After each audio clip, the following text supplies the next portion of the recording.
doesn't look like Calum has. Oh, he's playing two. He is playing two Great Henge, so he can still have his Love Struck Beast into Great Henge draws. But he's also got the card engine of Edgewell Innkeeper, and the issue with Edgewell Innkeeper is it's so mana efficient. 1 mana, do you know what I mean? And it creates such a powerful draw engine that, you know, you're rarely, like, at best you're trading mana with your Frostbites. But okay, there we go. We should be getting into the game now. I think this is a snap keep for David. I think, you know, you've got the things you care about the most are the early game, and I think this is all. Yeah, Frostbite for the Brushfire Elementals that we're expecting, or Essence Scatter for the first real threat.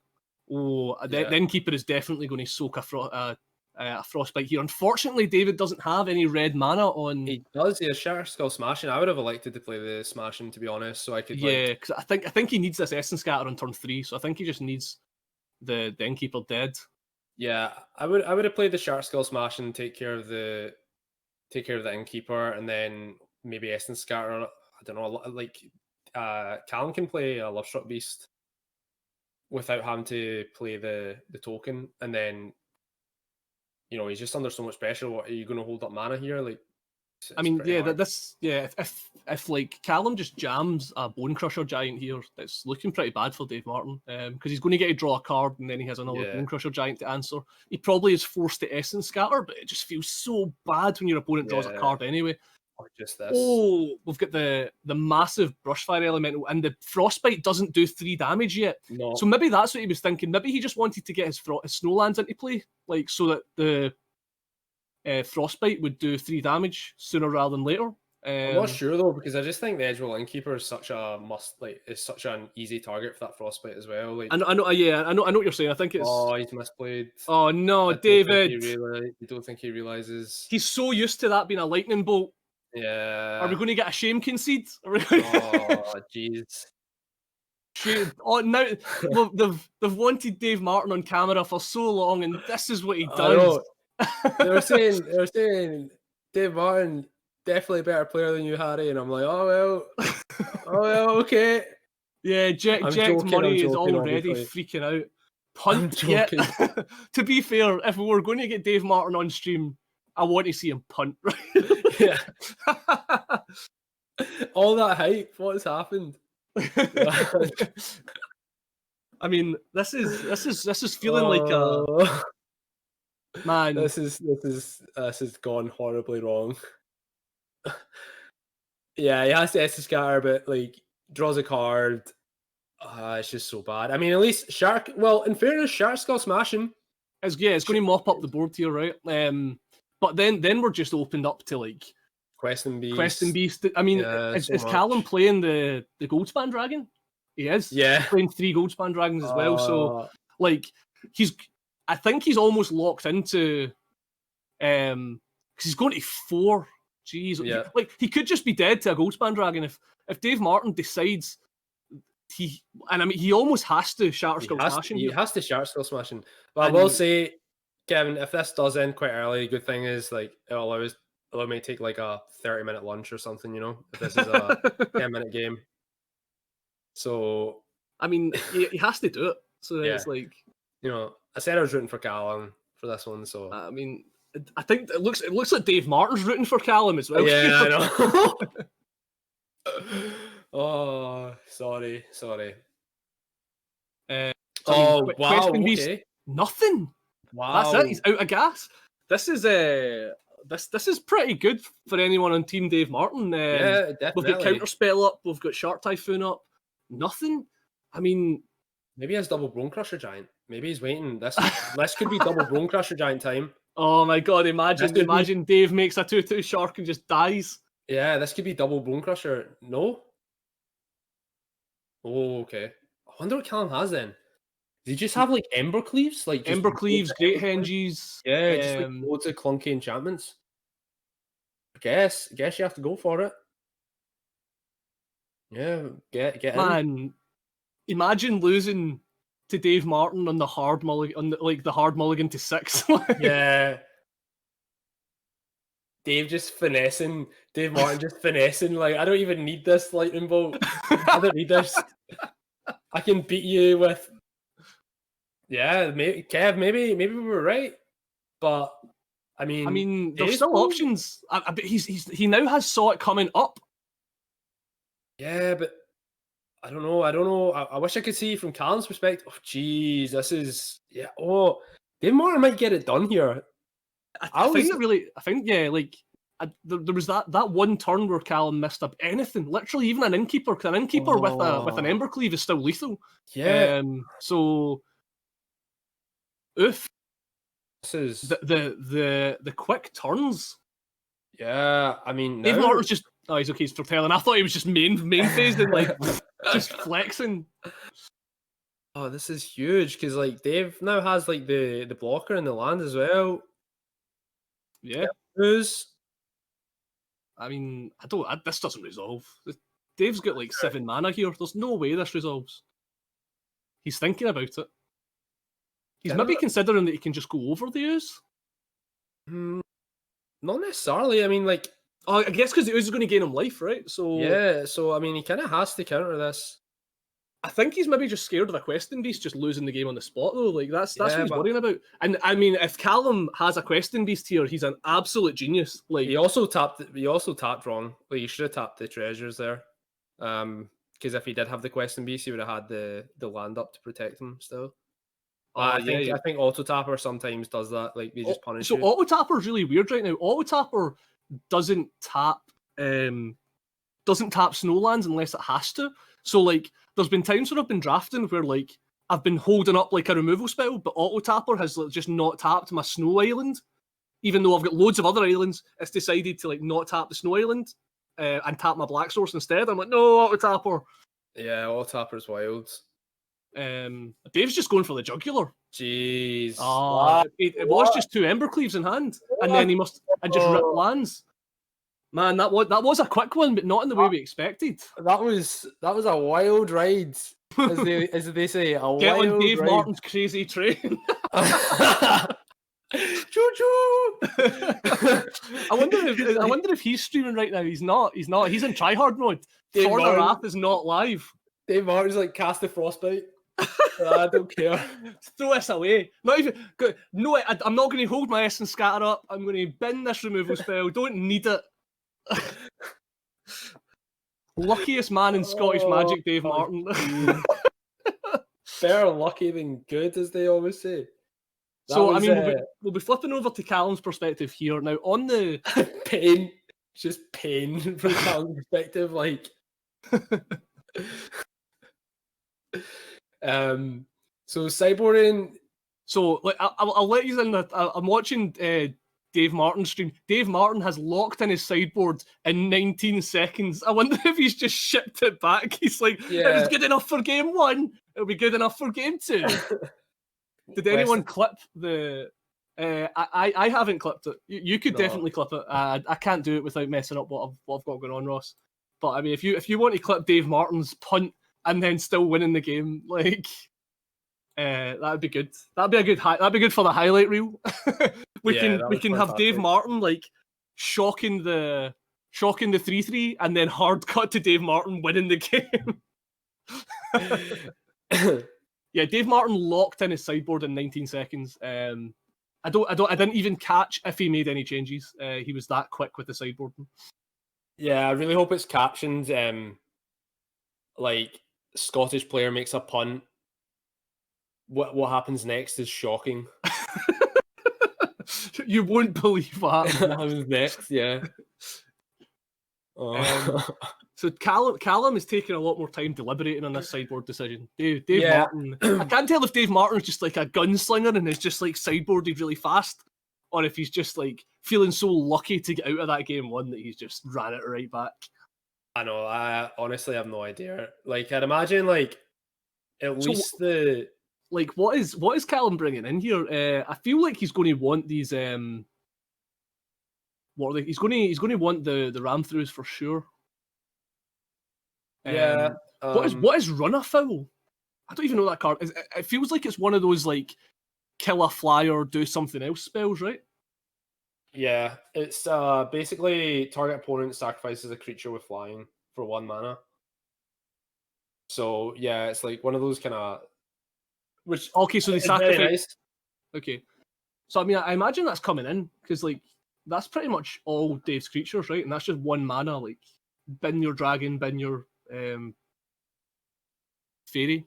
With, Potentially, but I Moving think Borrow. like it's kind of awkward because I think like Calum still wants to go with Plan A of Smash Face, and I think like bringing in these kind of like semi-situational removal spells kind of plays into David's hands because it kind of increases the chances of him drawing irrelevant cards to like develop his board. Like David's always wanted to develop his board and put a lot of pressure. No, sorry, Calum's always wanted to develop his board and put pressure on David at all times. I think Yeah, he might just think because I mean he's got cuts to make, right? He's definitely taken out the Embreth Shield Breakers in this matchup. Yeah. He's likely taken out the Acroan Wars. Yeah. Like I think there's even a debate to take out some number of Embercleaves, like, and just like play things like Cloythus and Phoenix of Ash, things that actually are going to impact the game. Whereas like we saw in that game, like Embercleave was just dead in his hand because David's answered all of his threats. I think the first things like if I was taking out Shield Breakers and the Clone Wars, I would just swap them directly with Ox of Agonis and Phoenix of Ash, just to have more like grindy threats. You don't think he's going to bring in Cloythus here just for like a hard to answer threat? Like, no, I think Clothis gets better when you have like relevant cards to take out the graveyard. I don't think David's deck isn't graveyard synergy based. It's just a 10-turn clock though, right? Yeah, but don't really care about it that much. Like, David has Brazen Borrower, so like, okay, we're really definitely going to see us Vivian come in as well, I think. Yeah, so I think like the 5 cards I would bring in would be like the Vivian, the Ox, the 2 Oxes, and the Phoenix of Ash. So take out the 2 Chrome War, the 2 Ember Shield Breakers, and then maybe like 1 Ember Cleave. And I think that's like good enough for me, to be honest. Yeah. What about on Dave's side? Dave's side, the Red Cap Melees, I imagine. Yeah, Red Cap Melees. Scorching Dragonfire for sure as well. He's probably just going to take out a lot of his counter spells and just try and go 1-for-1 on removal and grind the game out of that. This is a pretty reasonable hand from Calum. It's a bit slow is the only thing, but yeah, he's keeping it. I'm not too sure. I mean, Phoenix on Carved Questing Beast isn't bad. I think David will probably be taken out, like as you said, some of the counter spells. And then just bringing the Red Caps and the Scorching Dragonfires. Nothing too fancy. Like, you might bring in, I don't know, you could maybe bring in Ox of Agonis, but I'm not sure. Not sure. Yeah, I think he is just like going to tailor his removal package. So probably take out the negates and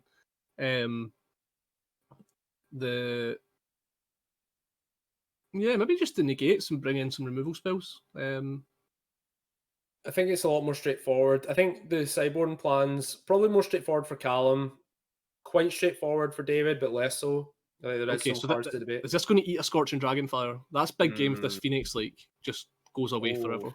Frostbite. That's not bad. That's not bad. Yeah. Like that's just late game insurance now. He's just put that away for later. Yeah. Because now the plan is just going to be run Questing Beasts into David, and if he answers all the Questing Beasts, then that means the Phoenix is coming back.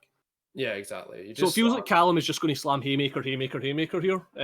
Yeah, and I think see what David's answers is. Yeah, and I think like maybe later on, like Calum's hoping to play like Edgewall into like an adventure card. The Vinyl Vandal in the chat, Frostbite actually killing a creature. Yeah. I mean, it does that too. Sometimes it does one less than the creature's toughness, and sometimes it actually kills creatures.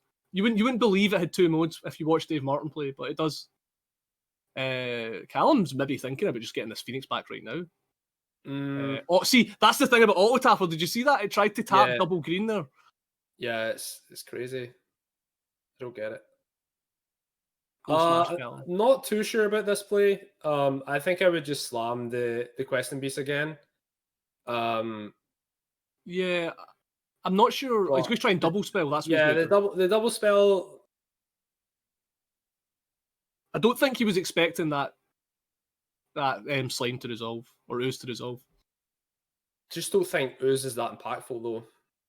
Like obviously, like ooze is like fine if your opponent has like relevant stuff in the graveyard. The issue with Calum is he's also playing like escape cards, so he's probably less inclined to like eat up his own creatures. Yeah. So I don't know. But like, I get the line, because if he had just played Questing Beast there, it just gets bounced by the Brazen Borrower, and then Dave gets to go into this turn on an empty board, which is exactly what he needs to do.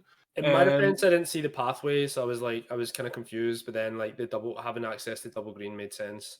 Yeah, no, I like the line. I think this is a slam Questing Beast now though. He's thinking about it. I think he might go for the Phoenix. I think he's trying to hold this Questing Beast. I think he wants to Questing Beast on the turn that Dave dragons. Yeah, I can't see how many cards Calum's got in the graveyard. He's got enough. He's got 4 or 5. Right. Okay. That, or else see how the Phoenix is highlighted blue. It wouldn't be highlighted blue if he couldn't cast it. I would just double spell with the Phoenix next turn. I'd play the Mammoth and the Phoenix in the same turn. I'd just go for the Questing Beast here. Of course, I was going to say why he can just double spell with he sees the line. He agrees with you, because obviously he can't play the Questing Beast and the Mammoth in the same turn because of his lack of green. Yeah, so he can go for the Phoenix and the Mammoth next turn. And what this does is this could potentially allow Calum to attack in for. Okay, so he's let it resolve. Calum has the option to maybe. Okay, he doesn't need to eat a creature here. I think Calum's fine with that, right? He can't. He's got no recurse. He's got 4 cards, so he's got exactly enough for the Phoenix. I think he still eats something from the opponent's graveyard just in case. Like there's, because as I said, David does have access to like Ox of Agonis in the sideboard. So if I was David, I would have maybe brought in like 1 or 2 copies of Ox of Agonis just to.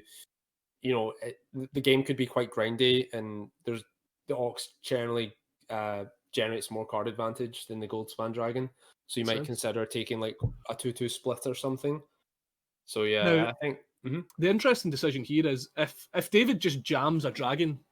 Okay, he's not. Okay, so this is good. This is good for Calum. This is Phoenix. I would hold on to Lovestruck Beast. Yeah, no, I think Calum will do that. And again, look at that! Look at the auto tapper just trying to ruin his day. I know. I think you slam the Mammoth. The upside of keeping Beast, of course, is that you can potentially draw Edgewalling Keeper, so you can draw a card when you cast it. So I'd probably play the Mammoth here. I think he almost has to. I don't think he cares about his life total. It's not that kind of game. No, definitely not. You don't care about your life total when you're the beatdown deck as much as you are when you're the control deck on David's side. I think you're kind of happy. Oh, okay. So he's electing to play the 1/1. I think his thinking is he wants to use the Shark Skull Smashing as a removal spell. Yeah. I can see that. I mean that's serviceable. Like he knows that David. He's probably banking that David has taken out his negates. So if a dragon does come down here, the Shark Skull Smashing should probably dispatch the dragon. Okay, so that's going to just trade, but I mean that Phoenix is coming back shortly. Like that's not going to be gone for long. Yeah, this is what I mean. Like the game's getting quite grindy. So we're just going to see Mammoth Lovestruck Beast here, and this is another reason I guess why Calum did this. It's because he's only has 3 green mana sources. He wants to make sure he uses them efficiently every turn.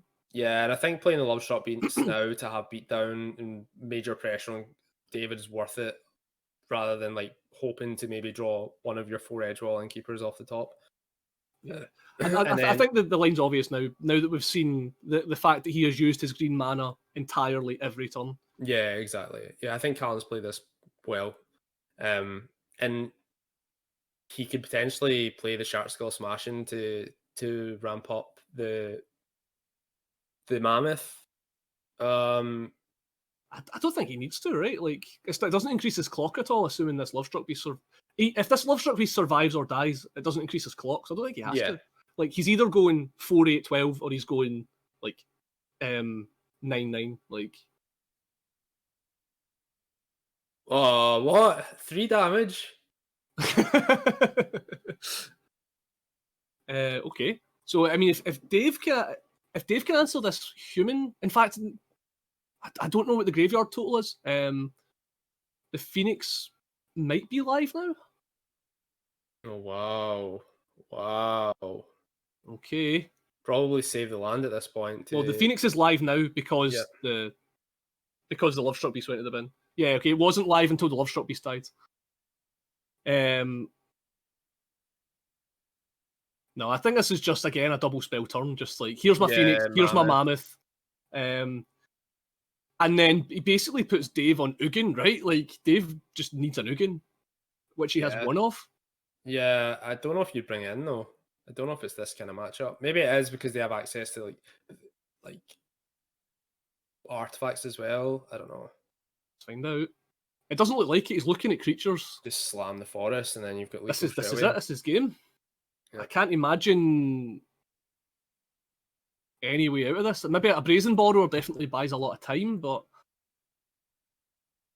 even if he can answer these creatures, the Phoenix can pump up for lethal. Yep. Looks like we're getting a game 3. What is this?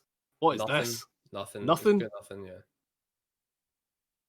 Just time wasting. Just complete BM from Dave Martin. Hurry up. Come on, Dave. This might be a quick one. I've got a burrito and Just Eat on its way. Shark typing. A big shark. It's not even a big shark. 1/1. Do you not? Why wouldn't? That's lethal, right? He just pumps this. Yeah, I don't know why he did that. Probably for the same reason he shocked a 3/3 in the last game. Yeah, like, would you not just make the shark big enough to block the Phoenix and go to 2 and then... Who gave this guy a feature match? To be fair, we got the unintentional Calum Whytock feature match, which I think is well more exciting than the Dave Martin feature match. Calum played that pretty well. Small shark, hope you draw another instant. Yeah, but like the issue is, like, what's he drawing is the thing, right? Like, yeah, you're putting yourself dead on board at that point where you can make a big shark, force count to spend their entire turn like pumping up the Phoenix, block the Phoenix, go down to 2. You might draw like, yeah, like what is the other instant? Because if he's looking for Scorching Dragonfire or a light or the Frost Bite, like it's not going to cost him like 5 or 6 mana, whatever he kept up. Unless he was playing to have enough mana to multiverse into something, but again, I think like you have to play with the cards you've got and not. Yeah, I think you need to make a big shark and.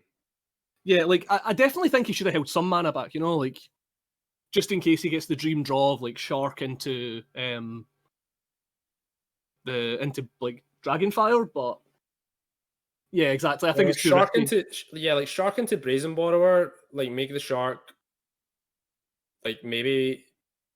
Yeah, I don't know how much mana I had, but I definitely think a 1/1 shark was probably wrong. Like he should have left up 2 or 3 mana, just in case he draws a Brazen Borrower or a Dragonfire or something. But yeah, exactly, Thanos. Well, interesting game 3. So from our perspective, whenever David's shocked a creature for no reason, he's won the game. So hopefully we get more of that today. More of that in game 3. I'd like to see Crusher Giant, 2 mana shock. I'd like to see how many people have played Dave Martin today and have had their creatures shocked for not lethal. If you're in the chat and that's happened to you, let us know the story. Now, being on the play here is very big because now he's going to have Essence Scatter up for like the whole game. Yeah, Calum can't afford to have like the same draw he had last turn. Obviously, like in these matches, being on the play increases your range of hands up by some margin. Right. So yeah, no consideration for not shocking there. That's Dave Martin loves a shock. Yeah.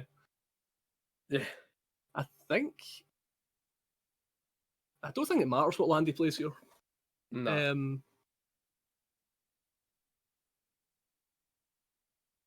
But yeah, having the shock with Essence Scatter backup just means that not a lot can go wrong for David in the first 3 or 4 turns here.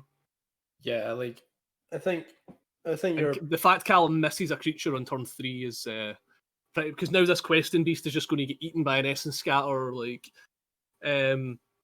he doesn't have double red for the Phoenix, which I think is like one of the best cards in this matchup. Okay. Shocking just face. To the face. Take it, Dave Martin. I like shocks as well. Okay, here comes the second red.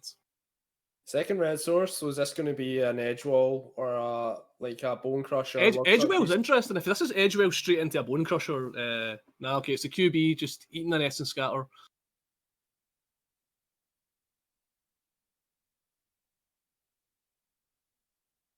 Probably want an island red. Okay. Yeah, makes sense. Yeah, he wants to smash in. He's got another island in hand. Yeah. I didn't see Disdainful Stroke is quite a draw here. Yeah, it's huge. There's a debate for just slamming the Bone Crusher and trying to like switch gears here. Just Bone Crusher, hold up Stroke and Frostbite and try and get it done that way. Yeah, I think that's a reasonable play, Kev, because like I think US okay, so you're just not. Okay, he's going for the shark, I guess. Like, I don't know, because like I think the Bone Crusher plan is just better because you want to take advantage of the fact that your opponent's, not playing their creatures, their low to the ground creatures. Okay. So Bone Crusher seemed good there, exactly. But we're talking about the guy who shocked a 3/3, so it's not always going to be the optimal play. I think Dave has to bolt this ooze right now. Like, yeah. Dave agrees with me. So we're probably just going to see the Bone Crusher come into play from Calum here, which David doesn't have a good answer to apart from playing his own Bone Crusher to block it. So yeah, exactly. Hey, I forgot to say earlier. How's it going, Ronnie? Aaron Brown, aka Ronnie. Great to have you here. It's been a long time. Hope who is Ronnie Muckton? I think so. Yeah, I think so. I seen in the chat earlier. Ronnie was saying, "How's it going?" Yeah, I've been seeing Muckton in chat. I wasn't sure who it was. Yeah. Hope you're well, Ronnie. Yeah. Yeah, this is pretty bad. This is kind of lights out because now he can play the gold span, and the only thing he really cares about now is like the 4 mana plus permanence that he has access to counter with Disdainful Stroke. So yeah, I think this game's it's not over. Like, I mean, with this Disdainful Stroke, it makes it hard because like Callum's best draw here would have been like the Great Henge, but like Disdainful Stroke is just going to see that off. Yeah, Max. One Dragon. Oh no. Yeah, this. Oh no, I hate to see it. Like again, there's still a world here where like Calum was maybe baiting the Great Henge for the Great Henge. Like if we see Calum getting hit down to 6, then a Great Henge. Great Henge is definitely enough to drag him kicking and screaming into this game. I think if we play the Bone Crusher Giant, the fact that we know he has access to Frostbite as well is just, and the Faceless Haven, like, yeah, this game's... Look at this no respect, just tapping out a red. I know. Right, Great Henge could make this a game. If this is a Great Henge into like a Mammoth or something, like, could definitely drag Calum back into this game. Let's see what Calum's got. He's got 4 cards, so he's got something. Maybe, yeah, this would be a reasonable time to have access. Oh no, because even if he has access to the Run-a-Fill, like he's just going to sacrifice the Shark. Yeah. Bone Crusher into Run-a-Fill. So yeah, it looks like this could be it. Yeah, this could be it. Bone Crusher, Run-a-Fill. I mean, if that is the line, it's definitely a game. But if that's all Calum does in this turn, he's going to have his own Bone Crusher shocked, and it's not a shock anymore. It's a lightning bolt. Yeah. He's actually getting lightning bolted for once. GG. Because now he can just Frostbite. Yeah, he can bolt Haven. This. Yep, bolt this Giant and then Faceless Haven. Well, he could have done it easier if he had the red mana. But But Dave Martin, much like he doesn't need a shock in game 1, he doesn't need red mana in game 3. Doesn't want to do it the easy way. David chooses, you know what? I bet he doesn't even activate facial save, and I bet he like shatter skull smashing. Yeah. It's like, you know what? I want to take 2 damage. Yeah, doing it the hard way, but still getting it done. Yeah, fair play. Yeah, GG's. Good games. Yep. And that's that.